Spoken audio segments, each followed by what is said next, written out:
Welcome to Chapter 2, where we dive into the crucial differences between economic growth and economic development. In this session, we'll explore how these concepts shape our understanding of progress in any economy.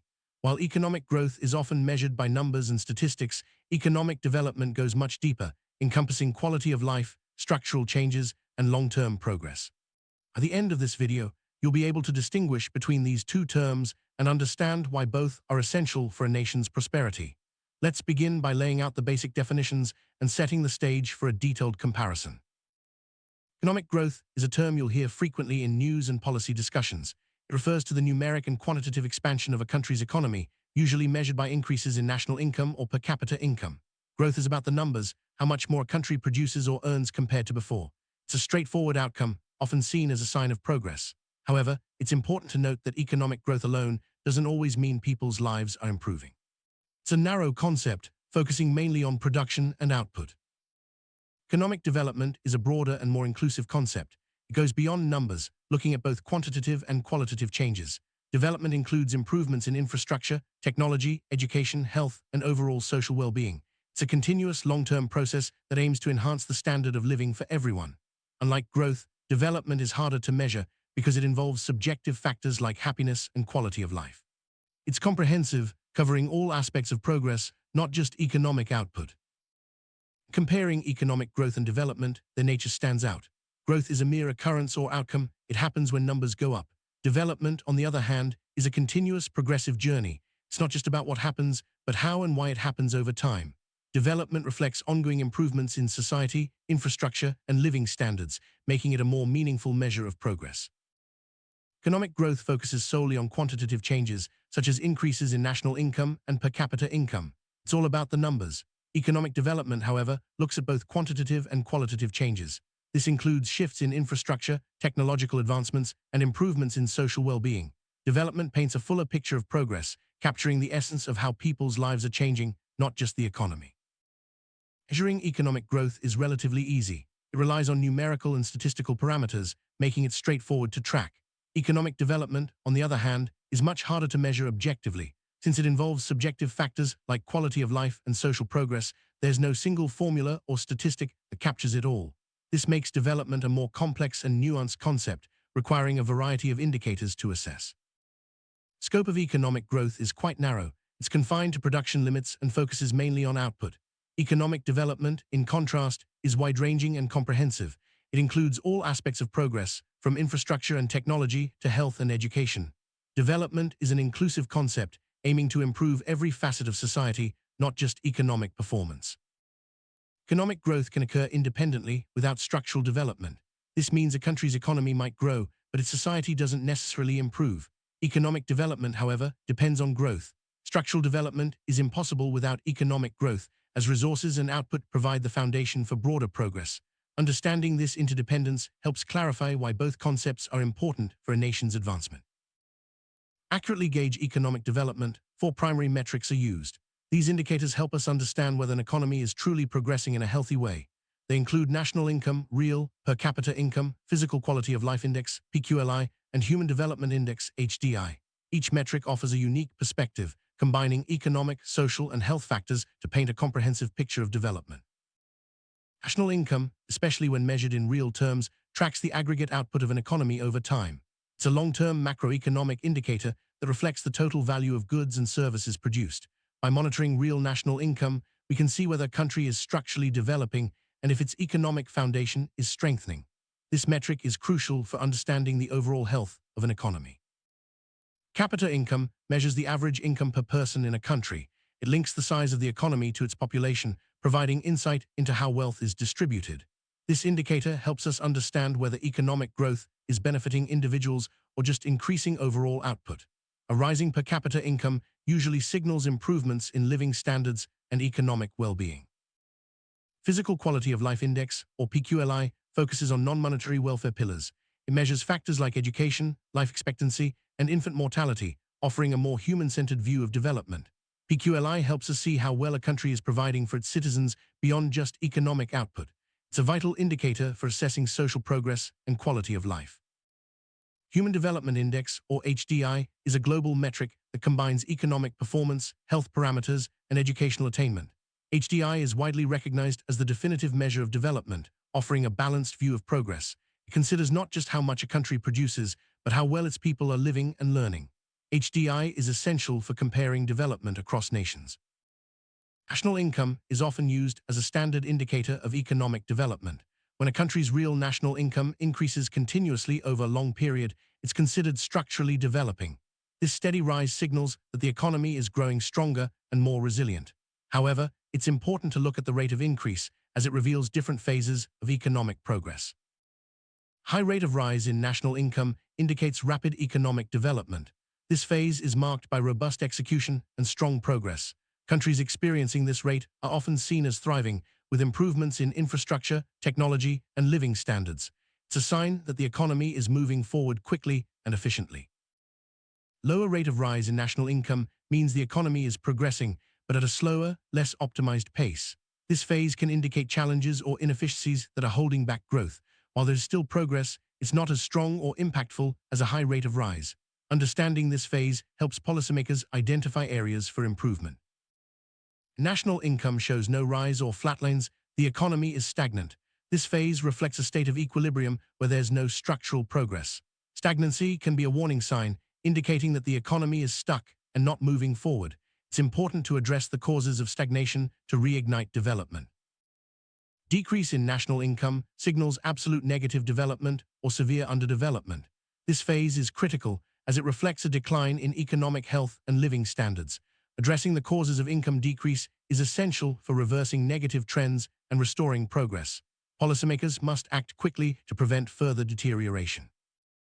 Despite its widespread use, national income is not a perfect indicator of authentic human and structural progress. There are several critical limitations that must be considered. These flaws can distort our understanding of development and lead to misleading conclusions. Let's explore the three major limitations in detail. Computing an accurate, true national income is highly complex. Obstacles such as double counting, unrecorded parallel economies, tax evasion, and widespread social literacy make it difficult for governments to obtain clean, verifiable data. These challenges undermine the reliability of national income as an indicator, making it hard to assess real progress. National income fails to calibrate for demographic expansion. If a nation's population grows faster than its national income, the real standard of living falls. This creates a deceptive illusion of progress as the economy appears to grow, but individuals are actually worse off. Adjusting for population scaling is crucial for accurate development assessment. Different countries use varying statistical methodologies to estimate national income. The main methods are production, income, and expenditure. Because these methods differ across borders, it's difficult to establish uniform international comparisons. This incompatibility makes it challenging to compare development accurately between nations. Production method calculates national income by measuring the value of goods and services produced within a country. It's widely used, but can be prone to double counting and other estimation errors. Understanding how this method works helps clarify why national income figures can vary from country to country. The income method estimates national income by summing up all incomes earned by individuals and businesses, including wages, profits, and rents. This approach focuses on the earnings side of the economy. It's useful for understanding how wealth is distributed, but can miss unrecorded or informal income sources. The expenditure method calculates national income by adding up all spending on goods and services. This includes consumer spending, government expenditure, and investments. It's a comprehensive approach, but can be affected by estimation errors and differences in accounting practices. Each method for estimating national income has its strengths and weaknesses. Production focuses on output, income on earnings, and expenditure on spending. The choice of method can significantly impact the reported figures, making international comparisons tricky. Policymakers must understand these differences to interpret data correctly. Accurate data is essential for measuring economic growth and development. Without reliable statistics, it's impossible to assess progress or make informed policy decisions. Governments and organizations must invest in robust data collection and analysis to ensure their indicators reflect reality. Technology plays a vital role in economic development. Advances in information systems, data analytics, and communication tools help improve measurement accuracy and efficiency. Technology also drives progress in infrastructure, education, and health, contributing to overall development. Social well-being is a key component of economic development. It includes factors like health, education, safety, and happiness. Development aims to enhance these aspects, ensuring that progress benefits everyone, not just the economy. Measuring social well-being requires a mix of quantitative and qualitative indicators. Structural changes are central to economic development. These include shifts in industry, technology, and infrastructure. Structural changes help economies adapt to new challenges and opportunities, fostering long-term progress. Tracking these changes is essential for understanding true development. Quality of life is a major goal of economic development.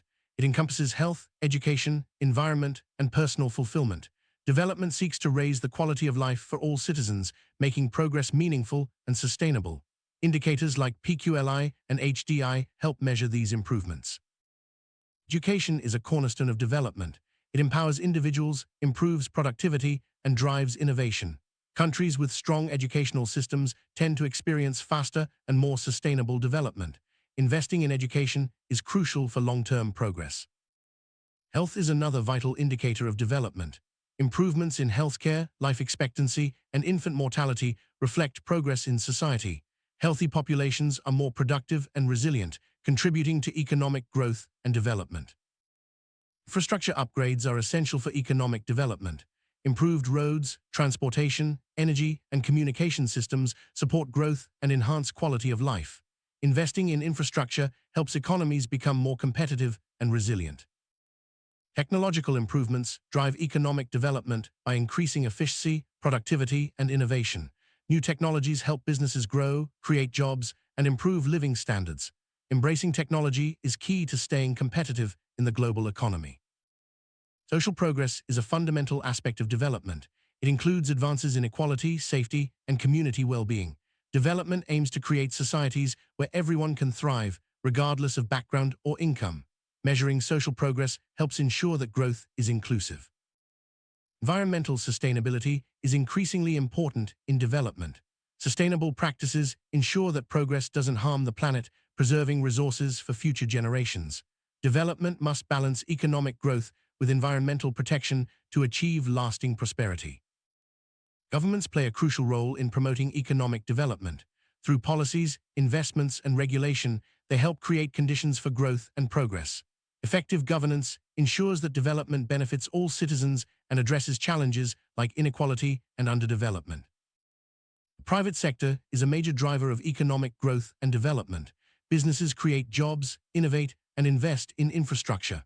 Collaboration between government and private sector accelerates progress and ensures sustainable development. Global comparisons of economic development help identify best practices and areas for improvement.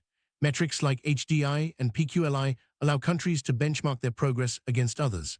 Understanding global trends supports informed policy and strategic planning. Measuring economic development is challenging due to data limitations, subjective factors, and methodological differences. Policymakers must use a mix of indicators and approaches to get a complete picture. Continuous improvement in measurement techniques is essential for accurate assessment. Inclusive development ensures that progress benefits everyone, not just a select few. It addresses issues like poverty, inequality, and social exclusion. Policies must focus on creating opportunities for all citizens, making development sustainable and equitable. Summarize: economic growth is about numbers and output, while economic development is about quality of life and structural progress. Growth is easier to measure but limited in scope. Development is comprehensive, inclusive, and harder to quantify. Both are essential for a nation's prosperity, but development offers a fuller picture of progress. Both economic growth and development matter for a nation's future. Growth provides the resources and foundation, while development ensures those resources are used to improve lives. Policymakers must balance both to achieve lasting prosperity and social progress. Conclusion: understanding the difference between economic growth and development is vital for assessing a country's progress. By using a mix of indicators and focusing on both quantitative and qualitative aspects, we can ensure that development is meaningful and sustainable. Remember, true progress is measured not just by numbers, but by improvements in quality of life, social well-being, and structural changes. Thank you for joining this exploration of growth and development.